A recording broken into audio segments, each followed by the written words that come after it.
Halo, bertemu lagi bersama saya Nicholas Eka Novian Wicaksono dalam mata kuliah Pancasila. Pada video kali ini, saya akan menjelaskan mengenai kelahiran dan pertumbuhan Pancasila. Istilah Pancasila pastinya sudah tidak asing lagi di telinga masyarakat Indonesia. Pancasila sebagai ideologi bangsa sudah dihidupi masyarakat Indonesia setidaknya 75 tahun sejak bangsa Indonesia berdiri. Bahkan dalam sejarahnya, istilah Pancasila sudah ada sejak zaman Kerajaan Majapahit. Pada zaman Majapahit, setidaknya terdapat 2 kitab yang menuliskan istilah Pancasila, yaitu Kitab Sutasoma karangan Empu Tantular dan Kitab Negara Kertagama karangan Empu Prapanca. Di dalam Kitab Negara Kertagama, Pancasila berarti 5 pantangan. Sedangkan dalam Kitab Sutasoma, Pancasila berarti berbatu sendi yang 5 jika I dibaca pendek dan 5 tingkah laku utama jika I dibaca panjang. Di dalam perkembangannya, istilah Pancasila yang dipakai oleh Insinyur Soekarno merupakan istilah yang berarti 5 sendi. Pembentukan Pancasila telah berlangsung lama dan mengalami penyempurnaan. Singkatnya, waktu itu Jepang memberikan janji kemerdekaan kepada Indonesia.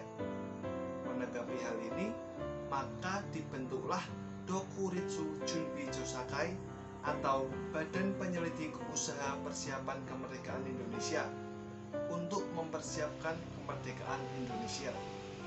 BPUPKI mengadakan rapat pertamanya pada 29 Mei 1945 dan berakhir pada 1 Juni 1945.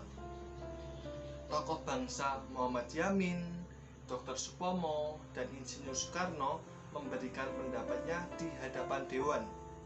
Setelah melakukan diskusi yang panjang, maka diputuskanlah bahwa rumusan Pancasila dari Insinyur Soekarno diterima secara aklamasi oleh segenap anggota BPUPKI.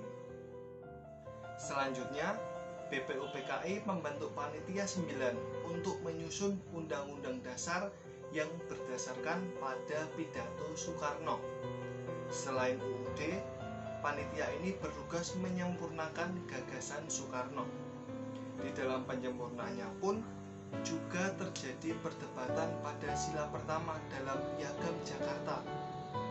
Salah satu isi sila, ketuhanan dengan kewajiban menjalankan syariat Islam bagi pemeluk-pemeluknya, menyebabkan protes bagi masyarakat Indonesia Timur.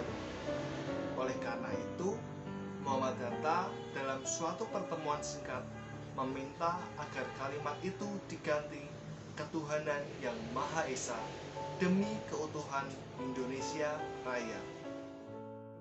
Selanjutnya, pada 7 Agustus 1945 dibentuklah Dokuritsu Junbi Inkai atau Panitia Persiapan Kemerdekaan Indonesia.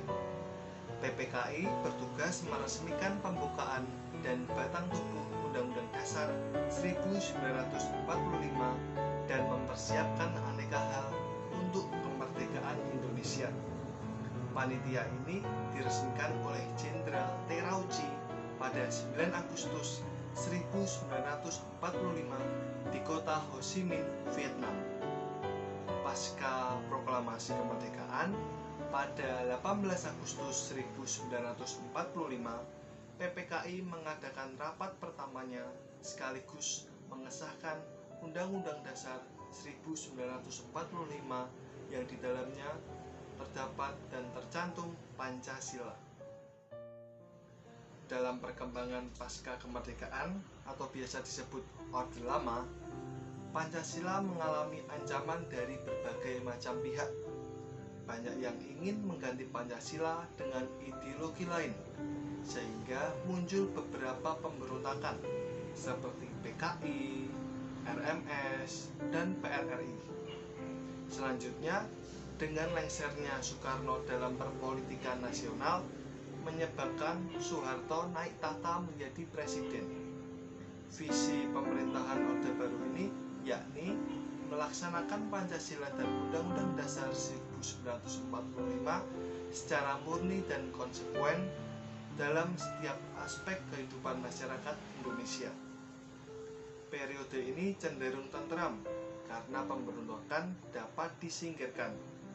Struktur pemerintahan mulai ditata dan nilai-nilai Pancasila digali lebih dalam sehingga muncul pelajaran pendidikan moral Pancasila atau biasa disingkat PMP dalam pendidikan untuk lebih memupuk nilai-nilai Pancasila pada siswa. Lalu pada masa reformasi Pancasila mendapatkan berbagai tantangan. Hal ini ditandai dengan munculnya kebebasan yang tanpa batas, kebebasan berekspresi, berorganisasi, dan berpendapat bergaung di mana-mana. Hal ini menjadi tantangan tersendiri karena muncul gerakan-gerakan mahasiswa yang berakhir dengan demo dan tawuran. Namun, seiring berjalannya waktu, nilai-nilai Pancasila terus digali dan beradaptasi dengan perubahan zaman. Oh iya, sebagai tambahan info, kita harus memahami bahwa hari lahir dan hari kesaktian Pancasila itu berbeda. Jika hari lahir Pancasila kita peringati pada 1 Juni, maka hari kesaktian Pancasila kita peringati pada 1 Oktober. Ini dilakukan untuk menghayati bahwa ideologi Pancasila tidak bisa diganti dengan ideologi manapun. Contohnya komunis, sosialis, dan lain sebagainya. Sekian video singkat dari saya mengenai penjelasan lahir dan tumbuhnya Pancasila. Semoga bermanfaat dan terima kasih. Thanks for watching. See you next time.